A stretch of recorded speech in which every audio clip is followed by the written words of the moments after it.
Bismillahirrahmanirrahim. Assalamualaikum warahmatullahi wabarakatuh. Alhamdulillahilladzi farada siyama Ramadan ala ummati khairil bariyah kama farada siyama ala umamil madiyati fi syara'i samawiyah. Ashhadu an la ilaha illallah wahdahu la syarika lah wa ashhadu anna Muhammadan abduhu wa rasuluh la nabiyya ba'dah. Wa qala Allah ta'ala fil Qur'anil Karim wa biqaulihi yahtadil muhtadun. Bismillahirrahmanirrahim. Ya ayyuhalladzina amanu qu anfusakum wa ahlikum nara wa quduhan nasu wal hijarah 'alaiha malaikatun ghiladun shidadun la ya'suna ma amarallahu bihi ayyusal wa yaf'aluna ma yu'marun. Shadaqallahul azim. Dengan nama Allah yang Maha Pengasih lagi Maha Penyayang. Hai orang yang beriman, peliharalah diri kamu dan keluarga kamu dari ancaman api neraka. Yang batunya neraka itu adalah manusia dan batu. Dijaga oleh para malaikat yang keras dan bengis. Mereka selalu menuruti apa yang diperintahkan Allah, dan mereka selalu mengerjakan apa yang disuruh oleh Allah Subhanahu wa taala. Shadaqallahul azim. Bapak Ibu yang kami hormati, puji dan syukur kita kehadiran Allah Subhanahu wa taala. Alhamdulillah, Allah masih memberikan kesehatan, kesempatan dan kekuatan kepada kita. Sekarang kita bisa berkumpul kembali di dalam masjid kita ini dalam rangka melaksanakan ibadah kita kepada Allah Subhanahu wa taala. Melaksanakan salat fardu Isya, salat sunat tarawih dan salat witir secara berjamaah. Salawat beserta salam kepada junjungan besar kita Nabi Muhammad sallallahu alaihi wasallam. Bapak Ibu yang kami hormati, judul yang diberikan oleh pengurus masjid untuk malam ini adalah ke surga bersama keluarga. Alangkah indahnya judul ini. Terbayang bagi kita, kalaulah nanti di padang mahsyar satu keluarga kecil atau keluarga besar, mereka bersama-sama menuju masuk ke dalam surga tanpa adanya hambatan, tanpa adanya halangan. Yang surga itu adalah nikmat yang paling besar yang dirindukan oleh semua manusia. Alangkah bahagianya keluarga ketika itu menuju memasuki surganya Allah Subhanahu wa taala. Bapak Ibu yang kami hormati, di dalam ayat ini Allah mengingatkan kepada kita, Allah memberitahu kepada kita, qu anfusakum wa ahlikum nara. Jagalah diri kamu dan keluarga kamu dari ancaman api neraka. Artinya apa? Ini perintah terutama kepada kepala keluarga. Di dalam satu keluarga, tentu yang menjadi kepala keluarga adalah bapak. Kemudian juga adalah ibu. Inilah yang diperintah di dalam ayat ini. supaya bapak dan ibu itu menjaga diri mereka masing-masing dari ancaman api neraka ini. Kemudian perintah yang kedua ialah bukan hanya diri mereka sendiri yang mereka jaga, tetapi juga adalah keluarga mereka, anak-anak mereka, mungkin juga keluarga yang lain dari ancaman api neraka. Inilah yang diingatkan oleh Allah di dalam ayat ini. Karena setiap kita, kata Rasulullah, kullukum ra'in, setiap kita menjadi pemimpin, wa kullukum mar'iyatun anni, kullukum ra'in, setiap kamu adalah pemimpin, wa kullu ra'in mas'ulun an ra'iyati, setiap pemimpin itu akan mempertanggungjawabkan dari apa yang dia pimpin di akhirat kelak yang akan datang. Minimal tanggung jawab adalah kepada pribadi kita masing-masing, tanggung jawab kepada keluarga kita masing-masing, tanggung jawab kepada tetangga kita dan yang lain sebagainya. Itu adalah tanggung jawab kita untuk menjauhkan mereka dari ancaman api neraka. Kalau sudah mereka terjauh dari ancaman api neraka, artinya apa? Mereka telah menuju kepada surganya Allah Subhanahu wa ta'ala. Inilah yang diinginkan oleh setiap manusia di akhirat kelak yang akan datang nanti. Apapun agamanya, apapun kepercayaannya, surga inilah yang dirindukan. Karena itulah puncak kenikmatan dari semua kenikmatan yang ada ini. Dan itulah yang paling dirindukan oleh manusia. Satu saat Rasulullah pernah mengatakan kepada sahabat beliau, kamu tidak akan bisa masuk ke dalam surga, kata Rasulullah, kalau hanya berdasarkan amal ibadah kamu. Kemudian sahabat bertanya kepada Rasulullah, apakah engkau juga seperti itu ya Rasulullah?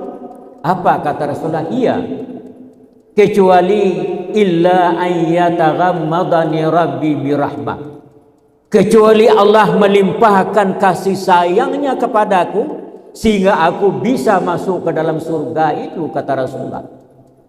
Bapak ibu yang kami hormati, untuk mencari rahmatnya Allah, kasih sayangnya Allah adalah dengan mengikuti semua yang diperintahkan dan meninggalkan semua yang dilarang. Inilah tujuan dari puasa kita, imtisalul awamir wajtinabun nawahi, mengikuti semua yang diperintahkan dalam agama dan meninggalkan semua yang dilarang dalam agama. Untuk apa? Untuk bisa menuju kepada surga yang disediakan oleh Allah Subhanahu wa ta'ala.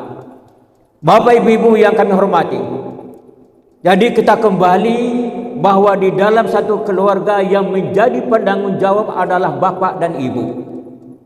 Maka oleh sebab itulah dalam agama kita, guru yang pertama itu adalah keluarga. Guru yang pertama itu adalah bapak dan ibu. Maka oleh sebab itulah, di samping dia mengajari anaknya, dia juga wajib mencontohkan yang baik-baik kepada anaknya. Inilah kewajiban dari keluarga, kepala keluarga. Dia harus mencontohkan terlebih dulu di dalam perbuatannya, dalam tingkah lakunya sehari-hari, sehingga dilihat oleh anak-anaknya, sehingga dicontoh oleh anak-anaknya sendiri.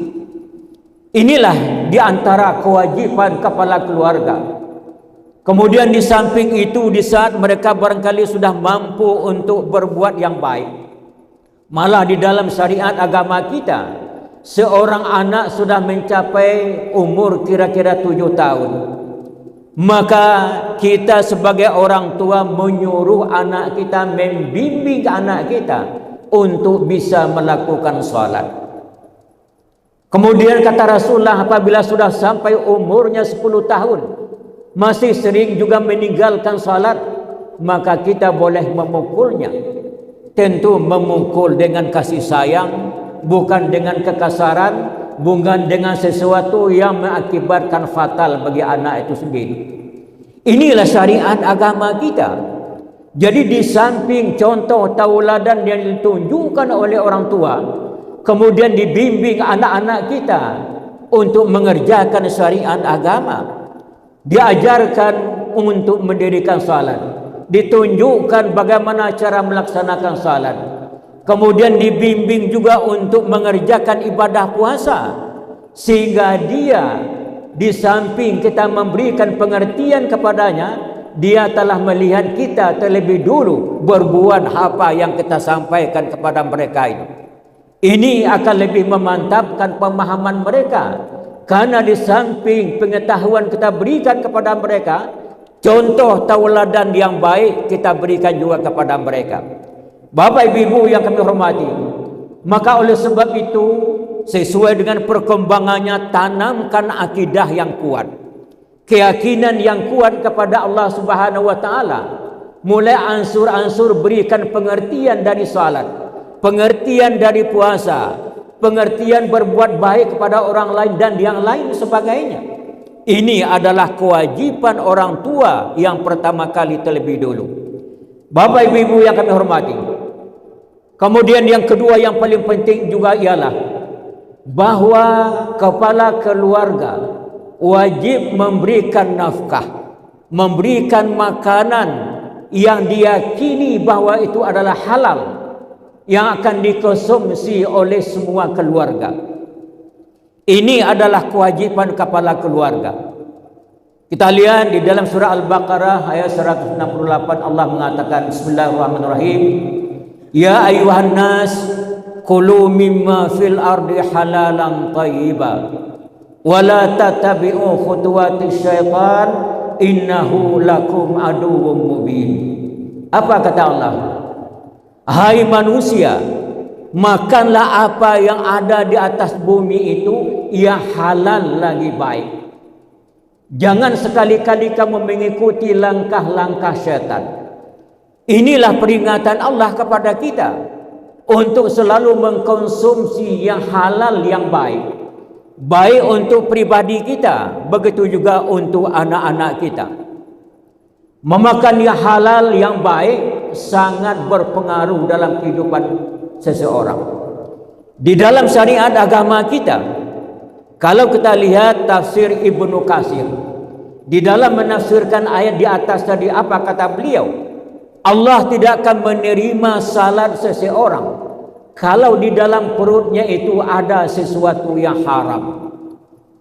Inilah di antara pengaruh besarnya makanan yang tidak halal itu, sehingga ibadah kita tidak diterima oleh Allah Subhanahu wa taala.